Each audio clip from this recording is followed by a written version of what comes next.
Es una gran bendición poder compartir este espacio. Y gracias a Dios por cada uno y todos ustedes que hoy hacen acto de presencia para estudiar las Escrituras.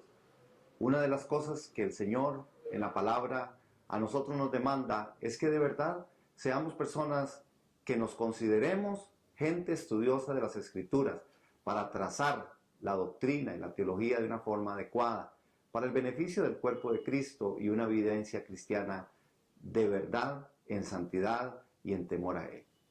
Vamos a conversar hoy sobre 5 asuntos hermenéuticos en la carta a los romanos.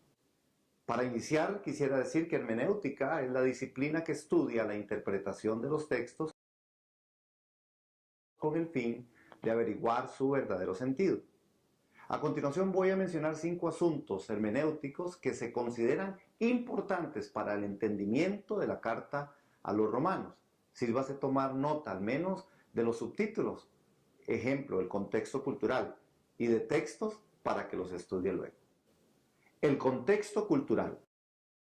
Para una correcta comprensión del libro es importante entender quién era Pablo, los judíos, los gentiles y la iglesia en Roma. El autor, Pablo. Pablo fue el escritor de esta carta, de la tribu de Benjamín y miembro celoso del partido de los fariseos. Había nacido en Tarso como ciudadano romano, según Hechos 16:37. He hecho todo lo posible aquí en Jerusalén por eliminar a los seguidores del falso Mesías. He puesto a varios cientos de hombres y mujeres bajo arresto. Muy bien, Saulo. Fue un buen trabajo. Perseguidor de la iglesia. Hechos 26:10. Poseía 2 nombres, uno judío, Saulo, y helenista, Pablo. Es llamado por revelación en Damasco, en Hechos 9:1.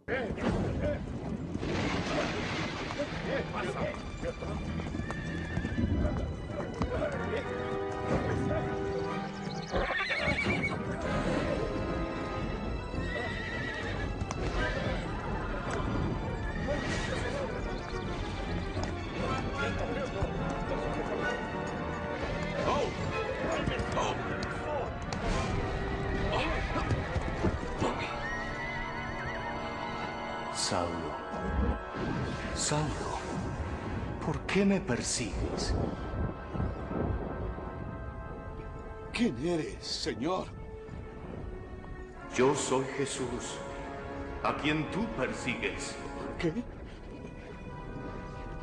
Dios, ¿qué es lo que he hecho?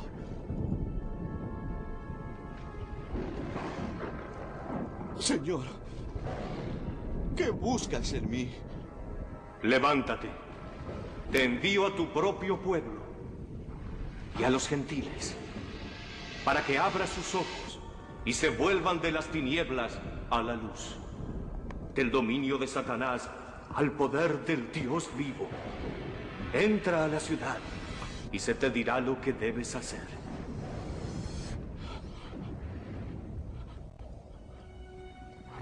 No veo.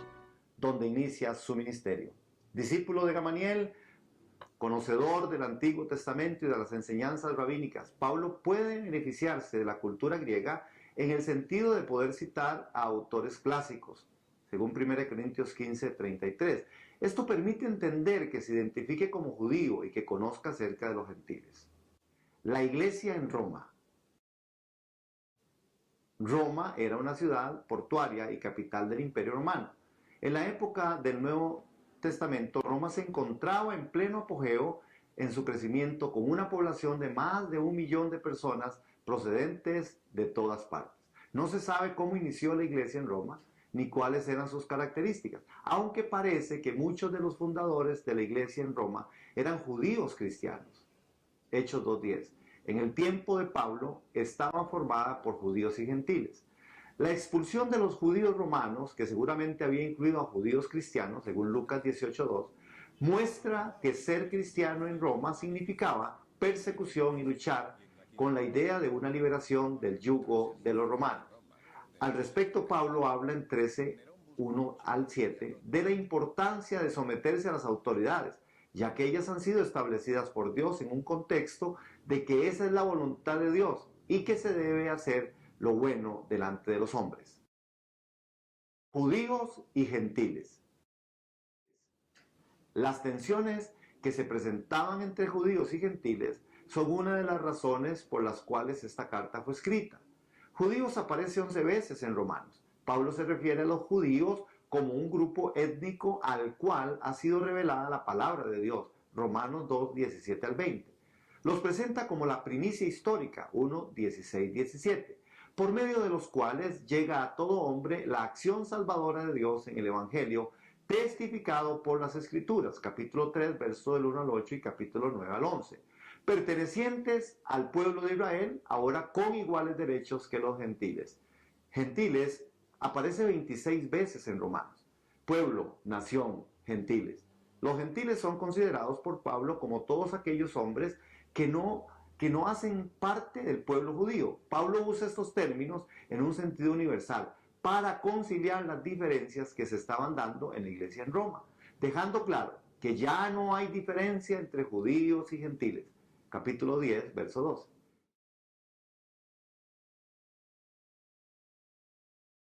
Pablo escribió la epístola a los romanos con estilo lógico, en donde se presenta una tesis y luego se desarrollan diferentes argumentos que apoyan dicha tesis. La tesis se encuentra en 1.16, 17, junto con 1.2.4. El Evangelio trata acerca del Hijo de Dios. Es el poder de Dios que trae salvación a los judíos y a los gentiles. Por igual es la revelación de la justicia de Dios disponible para todos sobre la misma base, es decir, sobre la fe en Jesucristo. Discurso violento, injurioso contra personas o cosas. Al leer la epístola, parece que en algunos momentos Pablo estaba atacando una persona en particular de la iglesia en Roma. Aquí es importante entender que la argumentación de Pablo tiene una forma retórica antigua denominada diatriba, en la cual un maestro trataba de persuadir a los estudiantes de la verdad de una filosofía mediante un diálogo imaginario, usualmente en la forma de preguntas y respuestas. Muy a menudo, un debatiente imaginario o un interlocutor levantaría objeciones o falsas conclusiones que después de un vigoroso "de ninguna manera", el maestro se afanaría por corregir. Siempre hemos dicho que cumplimos la ley. El lector imaginario aparece en varios lugares claves, 2 del 1 al 5, 17, 24. Pablo, la mayor parte dialoga con un judío y en 1:13 lo hace con un gentil, iniciando siempre por atacar el orgullo étnico en cada cual defendía. 11:18. Por ejemplo, en 2:1 al 5, Pablo se anticipa al orgullo que podían mostrar los judíos de la iglesia de Roma respecto a los gentiles. Muestra que la ley no resulta en ventaja a los judíos para que juzgue a otros los que algunos judíos que no conocen la ley hacen que ella demanda, y algunos judíos que sí tienen ley todavía la quebrantan. Las aparentes contradicciones. Algunas veces esta forma de argumentación en diatriba puede ser vertiginosa, especialmente cuando en el curso de ella Pablo hace alguna declaración arrolladora que puede parecer contradictoria, pero al fin todas las declaraciones individuales tienen que mantener en el contexto total. Por ejemplo, pregunta de ¿cómo es que puede decir Pablo, por un lado, yo soy carnal, vendido como esclavo al pecado? 7, 14 y 23. Y luego, por medio de Cristo Jesús, la ley del Espíritu de vida, 8:2, me ha hecho libre de la ley del pecado y de la muerte. ¿Cómo alguien que es esclavo y prisionero puede ser también una persona libre?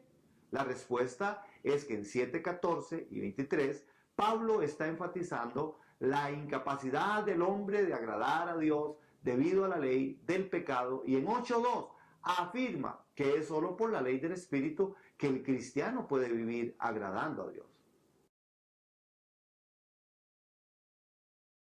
La naturaleza de la argumentación es tal que sigue una secuencia lógica de ideas, mas no una secuencia de experiencia cristiana, a pesar de que se haya tratado primero la justificación en 1:5 y luego la santificación 6:8. La distinción nunca debe llegar a convertirse en una separación. El papel del Espíritu Santo en capítulo 7, 4 al 6 y 8, 1 al 30, su papel ya es anticipado en capítulo 2, verso 28-29 y en 5:5. De igual manera, la insuficiencia de la ley es presentada primero en el capítulo 2, pero en el contexto de la vida, en el espíritu, es retomada en capítulo 7 y versos 7, 8 y 4 y sugerida de nuevo en capítulo 13, versos del 8 al 10. Y lo que se ha dicho del espíritu en 8, del 1 al 30, deja claro que su presencia es presupuesta en argumento del 6, 1 al 14. De esta forma, hemos logrado ver, o por lo menos hablar y conversar un poquito sobre estas 5 particularidades en la carta a los romanos que tienen de verdad un contenido hermenéutico que tenemos nosotros que tomar en cuenta a la hora de trabajar todo lo que corresponde a la carta a los romanos y ver definitivamente cómo podemos ir trabajando poco a poco que estos argumentos de verdad usted los logre estudiar, pueda leer los textos y que podamos tener esto como una base para seguir adelante con el estudio de la carta a los romanos.